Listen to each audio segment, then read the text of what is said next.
اعوذ باللہ من الشیطان الرجیم بسم اللہ الرحمن الرحیم۔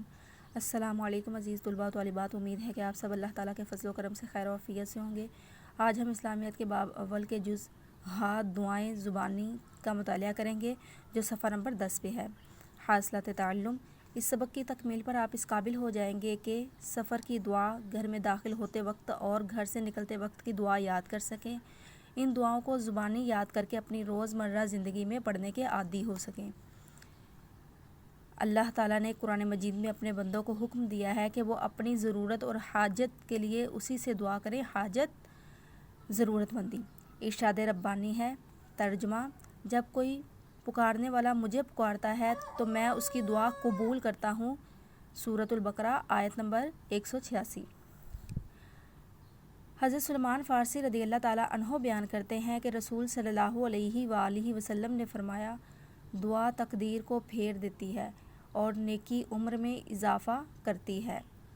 حضرت عمر رضی اللہ تعالیٰ عنہ بیان کرتے ہیں، رسول اللہ صلی اللہ علیہ وآلہ وسلم جب دعا کے لیے ہاتھ اٹھاتے تو جب تک دونوں ہاتھ چہرے پر نہ پھیر لیتے انہیں نیچے نہ کرتے۔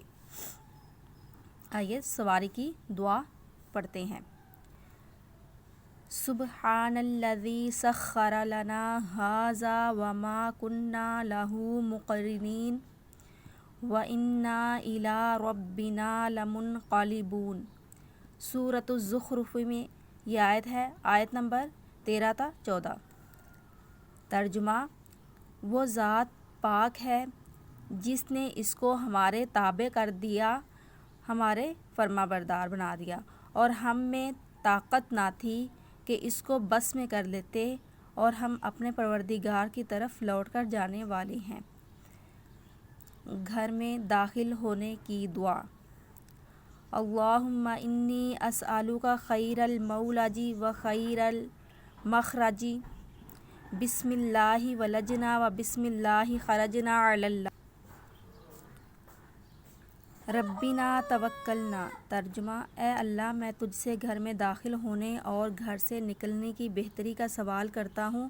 اللہ کے نام کے ساتھ ہم گھر میں داخل ہوئے اور اللہ ہی کے نام کے ساتھ ہم نکلے اور اپنے رب پر ہم نے بھروسہ کیا۔ امید ہے پیارے بچوں آپ کو سمجھ آئی اس سبق کی۔ آپ نے دونوں صورتوں کو اچھے سے ذہن نشین کر لینا ہے۔ دعاؤں میں یاد رکھیے۔ اللہ حافظ۔